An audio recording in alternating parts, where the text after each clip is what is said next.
For your information, we're off to Baguio soon. Doon kami rarampa at magpapakayaman. Tay naman eh. Yun lang naman kahilingan ko. Gusto ko lang po makapagtapos. Para po matulungan po kayo. Hindi! Lagi na lang sila yung kinakampihan nyo. Dito ka sa bahay at huwag kang tutuloy ng Baguio! Sige, pagtulong-tulungan nyo akong tatlo. Alam ko naman yung isip ko eh. Alam ko naman yung tama't mali. Kapal ang mukha mo sa bitong umiikot? Mamatay ka na, ulul ka, ulul! Bakit ito? Sana, wala na ba ibang pwede prito dyan? Isa lang naman marumad na ako dito eh. Ba't pinagbibintangan mo ako? Ah! Mga hayop! Mga hayop kayo! Mga hayop kayo! Ang kapal na po kayo! Hayop kayo, niloko niyo.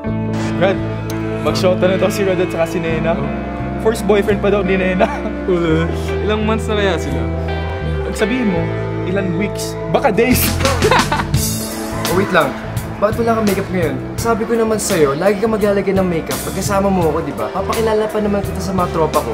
Kaloka naman to. Dalang magkaibigan. Siya sa isang lalaki. Ha? Baby, ano nang nagbabasa yan? Dahil nakakabaliw yan. Gusto ko yung mga ganyang usapan ha.